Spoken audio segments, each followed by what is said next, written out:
Of the areas of law we have encountered so far, tort law is one of the ones that has a more mysterious name. The word tort is a little bit archaic. It's not a sort of word we use in everyday life, and therefore, if we ask ourselves what is a tort, what is the law of torts about, it can be a little bit mysterious, but this can be clarified quite quickly. The law of tort addresses actions that harm others and is directed towards compensating those harms. And this is quite interesting because it does not imply that there's a prior contract. It's not necessarily connected to some sort of property.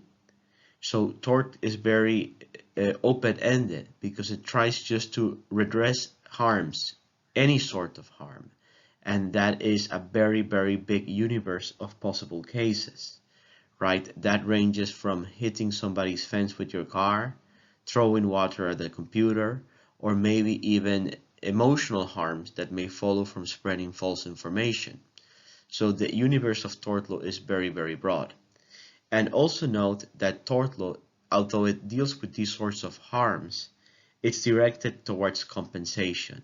It's not directed towards punishment.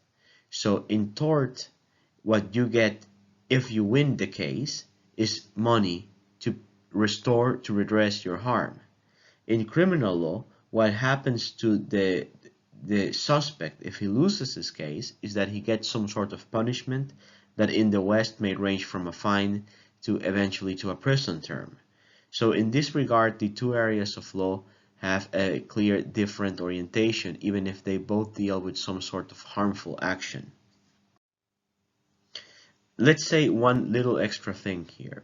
So at the beginning, the book says that the common law and the civil law have built up the concept of tort in a different manner. So the civil law does it top down. So they essentially came up with a very abstract principle that whoever harms unjustifiably somebody else must compensate the damage. So, and then they have this very abstract principle that gets applied to an extremely wide range of cases. The common law developed the concept of tort in a bottom-up fashion, as is very characteristic for that legal system. So essentially the idea is that they started with, just, you see, particular torts, so tort of selling a defective product, tort of, let's say, hitting somebody with a moving vehicle, and so forth. And eventually they say, well, all these torts, plural, have something in particular, so let's generalize it. Let's develop this sort of catch-all category that will be the tort of negligence, and then you can fall for very specific torts. Or if you're outside those specific torts, we can just say, okay, now we have just negligent action that harms other, and then you will also have a tort. So that is a general idea of what torts are. Let's now explain the elements of a tort. And here the book is a little bit unsystematic in the sense that it presents some civil law elements of tort and some common law elements of tort and does not necessarily break them down in a careful and slow fashion. So what I will do for you is present them in a little bit more of a detailed manner, in a little bit like a systematic manner, and I will tell you right off the bat that there is no difference whatsoever from the elements of tort in the common law and the elements of tort in the civil law. They are exactly the same, and I challenge you to think how they could even ever be different. The concept of tort is one that is very robust across different cultures, legal cultures. So I'm going to break down the elements of tort into four, and I leave it to you to go back to your book and see if they fit the common law and the civil law description. You should find that they do. So I'm going to break down the elements needed for there to be a tort into these four characteristics that I mentioned here. First, you need an action or omission. That action or omission must be negligent, which is roughly the same that it must breach a duty of care. And that action or omission that it's negligent must cause some damage to some other person. So there must be some causation, that's the cause clause, and there must be some damage. So you need these four things to come together for there to be a proper tort, and therefore the consequence would be that the tortfeasor, the person who did the tort, who created the tort, must compensate the damages that arise on the victim.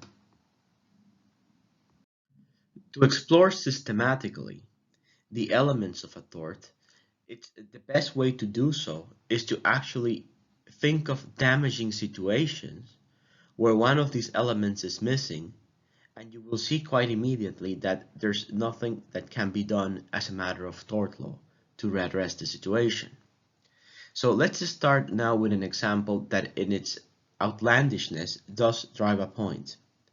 So, okay, here we have a tornado that damages my house and causes me severe bodily harm. Now, I will ask compensation. Okay, let's see, from whom? Well, from the state, I don't know. But did the tornado cause damage? Certainly it did. I suffered damage, definitively. But what's going on? This is this is so way off that it is not even something that would even be considered. It would be the classic phrase, it would be laughed out of court. Because what happens here is that there's no action or omission that I can pin as the source of the tort. So a tornado involves no human action, no human omission, and if I cannot pinpoint some action or omission as being the cause of the tort, then a tort law cannot even get started. So tort law redresses things that humans do, and therefore we must connect this to the concept of action. And action, of course, can be something that you physically do, but it can also be something that you don't do, but then you must have had the opportunity to do it. In the case of a tornado, that's so completely outside the range of human action that it cannot even count. Second point, my action or omission must breach a duty of care. It must be negligent. So it's not enough that I have done this action or carried out this omission that causes damage. It must be possible to say that when I did this, I had a duty to act differently. If we do not find this, then the mere fact that somebody gets harmed is not enough to speak of a tort. Now, let me give you an example that will make this clear. Now, let's say John is very much in love with Mary. And then John says, Mary, you must marry me. If not, I will hurt myself. I will throw myself out of the window. And Mary does not want to marry John. Mary wants to marry somebody else, let's say Peter. Okay? And then John says, okay, if you carry this out, if you get married tomorrow, I will throw myself out of the window and I will definitively hurt myself. And I hold you responsible for this. Okay, so Mary just goes along and marries Peter because that's what she wanted to do. Is Mary responsible now that John throws himself out of the window and breaks his legs? Is Mary responsible for the damage? Now, does this damage arise from an action or omission of Mary? Let's say yes, for the action of marrying Peter, from the omission of not marrying John.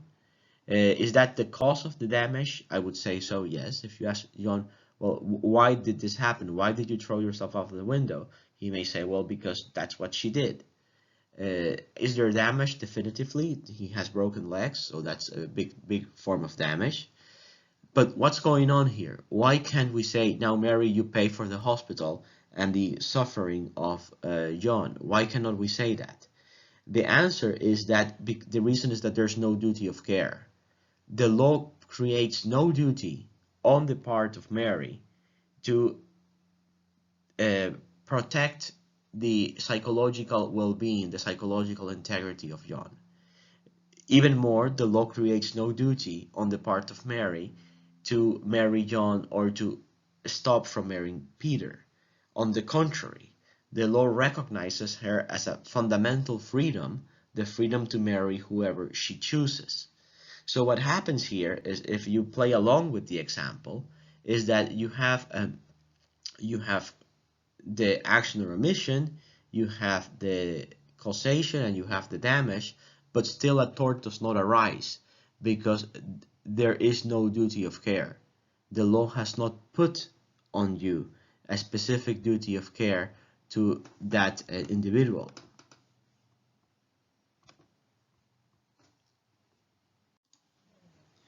Something similar may be thought in, for example, a boxing match. If two people go together to box and they start punching each other as it's supposed to be, and well, one gets hit very hard in the head and then says, well, this certainly caused damage, or I lost a tooth, or something along those lines. I think that might not be possible because they put something in their mouths. But okay, in any case, that happens. Then you could say, well, here's an action, your punch, and there's causation, that's what caused this concussion.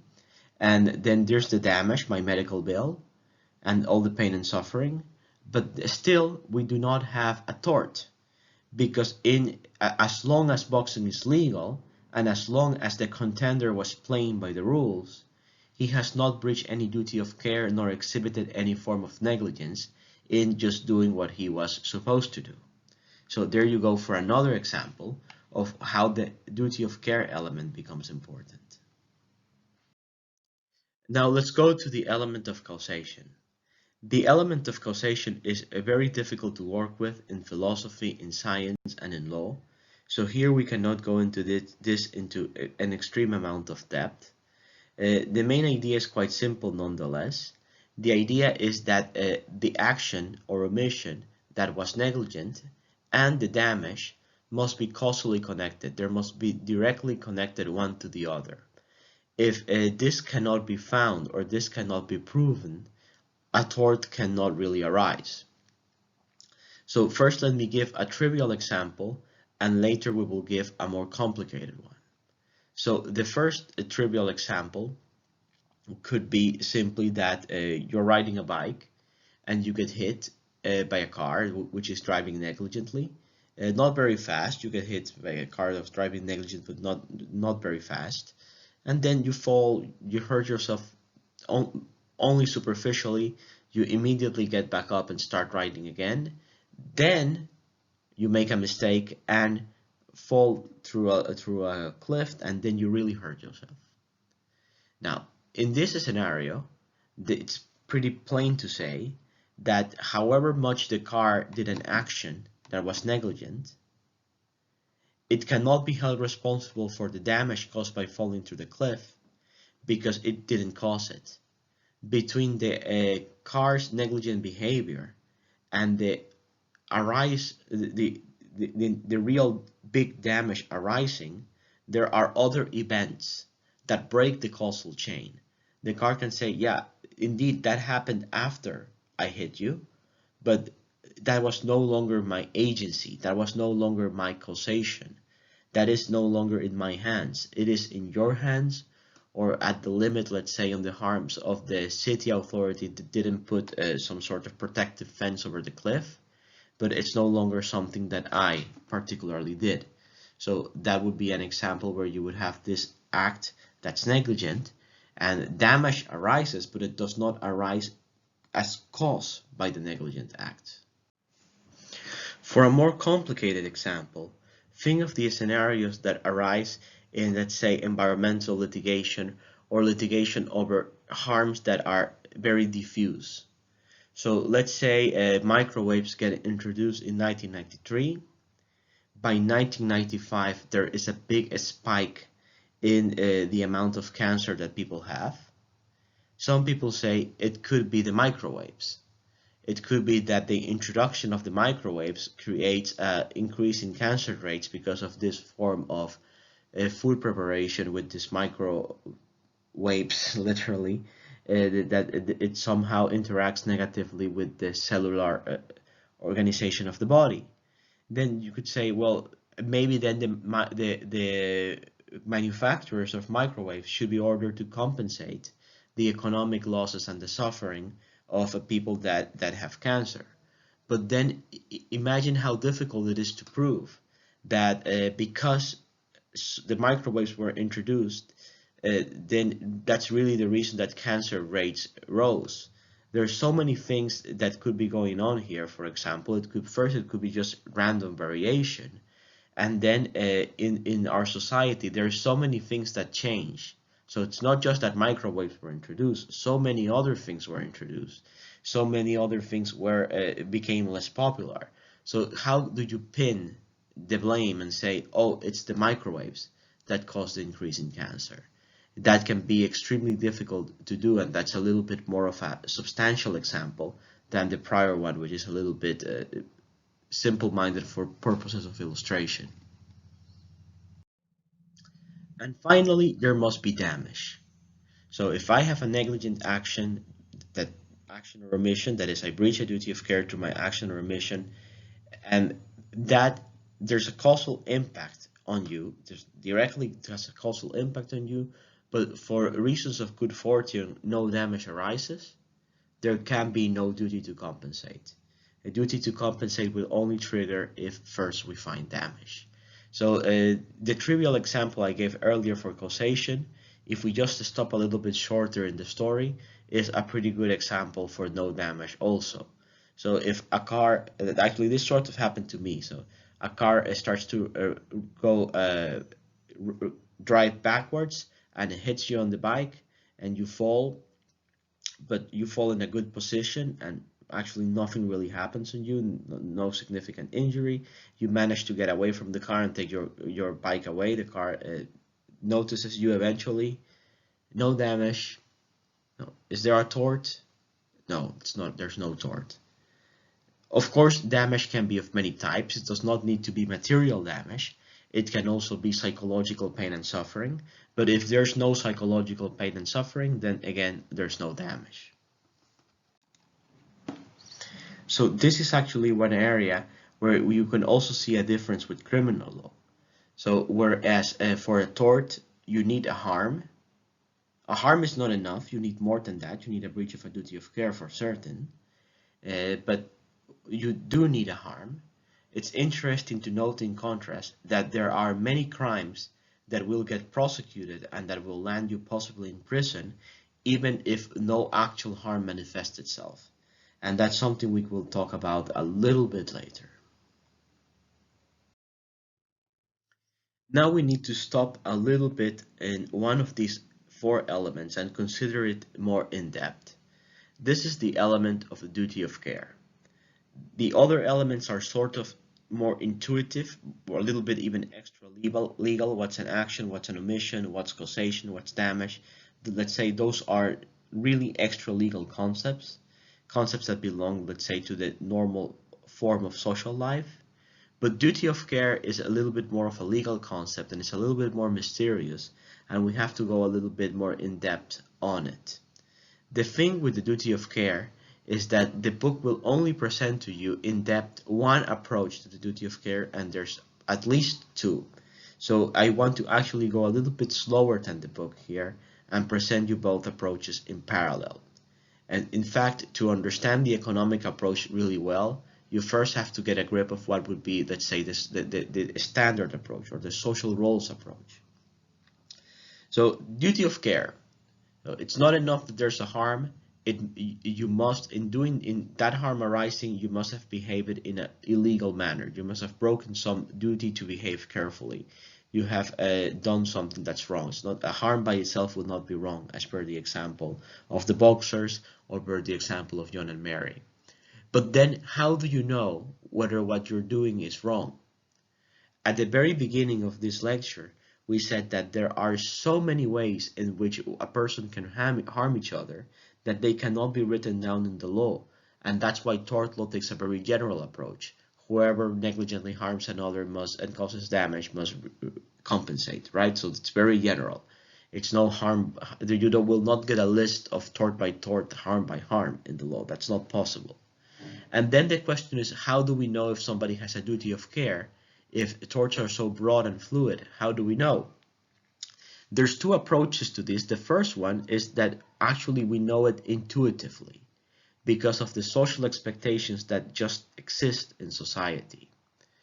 And then we do know intuitively, for example, that if I am or in a restaurant and I have a very severe peanut allergy, and I order, let's say, a dish that has something like satay dish, and I get it, I eat it, and I fall sick. You would say, well, who had the duty of care? Did I have the duty of care to ask, hey, does this dish have peanuts? Or did the waiter have a duty of care to say, hey, do you have peanut allergy because this dish has peanuts? I would say most people intuitively would think that I, as the allergic person, have the duty of care to say, not order something with peanuts, and if I am unsure whether it has them, to ask. On the contrary, let's switch things around, and let's say you're going to the hospital to have surgery, you're going to be put under general anesthesia. Then the anesthesiologist could be the person that asks, hey, do you have allergies to this or that substance because we're going to put you in anesthesia? Or do you have the duty to tell, hey, I'm going for surgery, before you put anesthesia, let me tell you about my allergies. Now, if we switch the example around, I think most people will intuitively say, no, it's the anesthesiologist has the duty to ask, not me, the duty to tell. So then it's different. And how do we know this? How do we know that in one case that would be enough, whereas in the other case more care is needed? The main answer is that this is intuitive. This just has to do with what would be the common sense expectations of various social interactions. To say that's intuitive does not mean that it's not grounded on reason. For example, for the two examples I gave you, the reasons have to do with the level of expertise of the person you are dealing with. Now, the level of expertise, who can be expected to be an expert, a waiter or anesthesiologist? I would say the level of expertise definitively falls with the anesthesiologist. But this is the more intuitive approach, and it does not really rely on any sort of, let's say, economic or mathematical calculation. It's just a reflection of what we expect of people.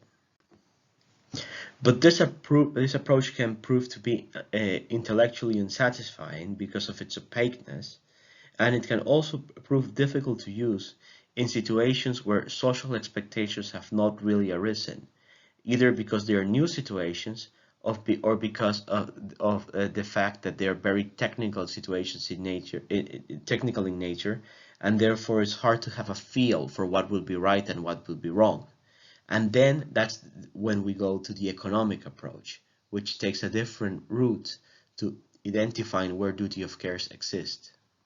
And that's when we go to the learned hand approach.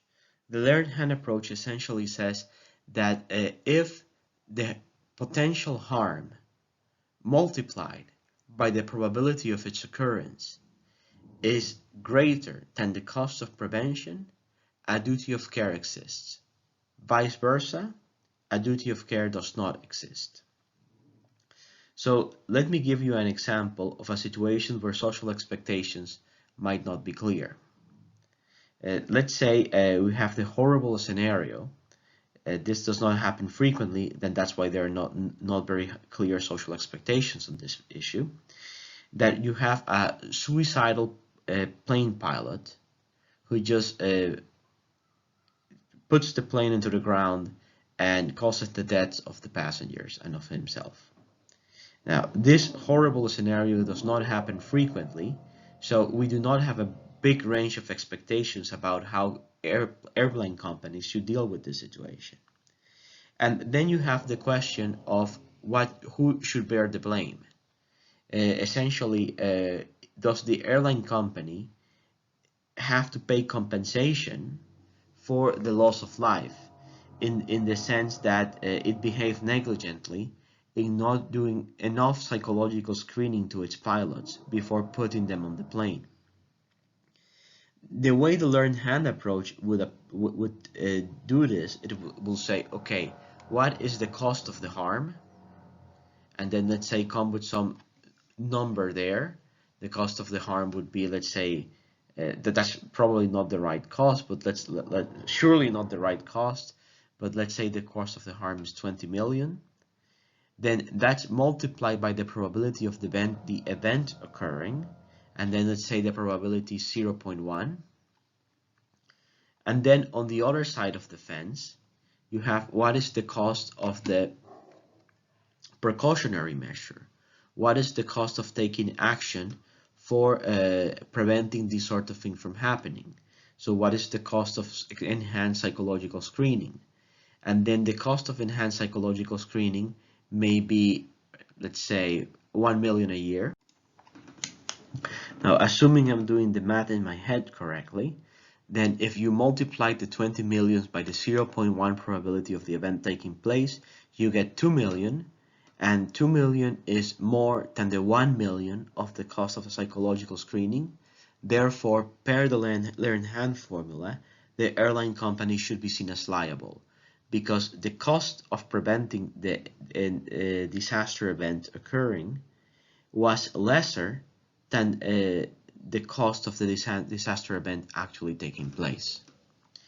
Now, this example has been chosen just for purposes of illustration because it is a situation where we might say social expectations are not clear and therefore Learn-Hand would be very useful. But this example is also been chosen to give you a little bit of criticism of the Learn-Hand formula, some little bit of criticism on the fly of what a Learn-Hand formula can be. Because you see, in this scenario, many aspects of the formula are extremely unclear. So for starters, giving value to human life, it's very often inescapable in a court of law, but I would be a little bit unhappy with deciding liability upon my calculations of what is the value of a human life, something that I'm not super happy to do. Okay, and on top of that, where did that probability of 0.1% come from? It seems, of course, I made it up, but the thing is that for extremely rare events, it's actually not very feasible to compute probabilities. On the other hand, if you take Learn-Hand formula to a more of a commercial context, then it will work perfectly. Because in a commercial context where hundreds of thousands of transactions take place per day, per week, and these transactions have a clear objective monetary value, then all the elements of the Learn-Hand formula will be very easy to plug in, and it will be very easy to use it to determine duties of care. For example, let's say there's a shipping across the ocean and the goods get damaged along the way because the seas are stormy, and then let's say the bananas hit the walls of the container and get mushy. Is there a duty to for somebody to put some sort of bubble wrap here or not? Well, that's pretty easy to do because you can know exactly the probability of this happening because it will happen with some degree of statistical certainty, and the cost of the mushed bananas, that will also be something that you can objectively get. To conclude, now let me explain very briefly a strict liability and vicarious liability, which is a concept that the book, in my point of view, confuses a little bit with strict liability. So tort is typically based on fault liability. That is what we already covered. You did something or failed to do something negligently and therefore caused this damage. Now I ask you to compensate. Nonetheless, in recent years, there has been a trend to use tort in a more flexible manner and use tort also for scenarios where we cannot say that you acted negligently. We still want you to compensate. Why would that be? The best answer, the most clear answer right now, would be that we can hold you accountable as if you were at fault, even though you are not, for reasons of economic justice, of distributive justice. So justice, according to Aristotle, has two dimensions. So you have commutative justice, which is what tort is typically about. So, and that is about my interactions with you. So do you hurt me? Now justice means you compensate me. But there's also something called distributive justice, which has to do with what would be the best way to distribute some benefit or some burden across the population.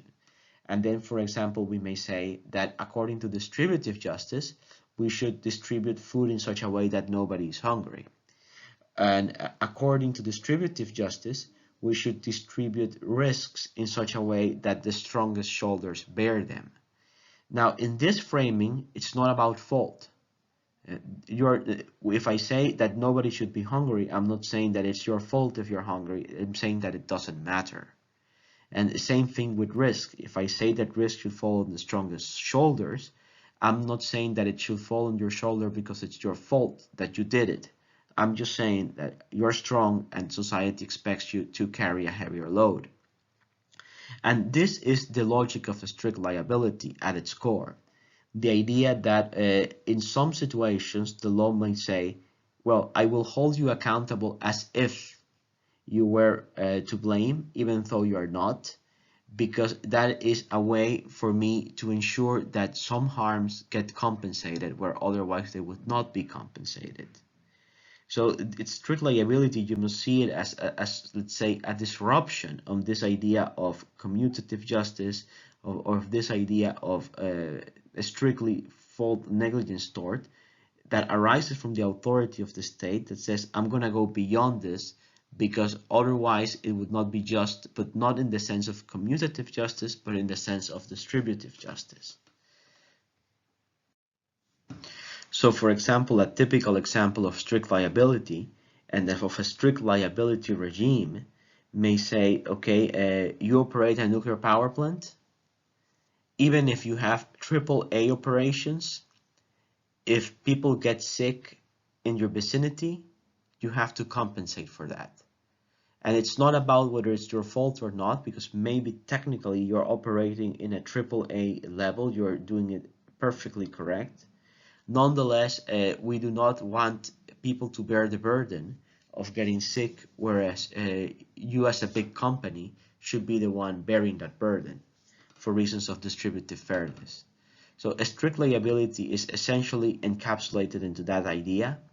You have to compensate even if it's not your fault, because of reasons of fairness that operate at a deeper level than individual specific apportionment of blame. So this has not happened, but it would be very nice, I think, if it did. Let's say if there are shootings and people die, let's say the horrible school shootings that happen so frequently in America, you could say something like this: as a matter of distributive justice, gun manufacturers must pay for all the damages that arise from school shootings. Now, if you take the perspective of traditional tort, that's not going to get off the ground. First, because selling guns is legal, so as long as they didn't sell it to a minor, which they never have, that they have been procured in a different manner. As long as gun companies follow the rules on how they sell the guns, they're not doing anything wrongful. They're operating within the law, and therefore you cannot pin blame on them.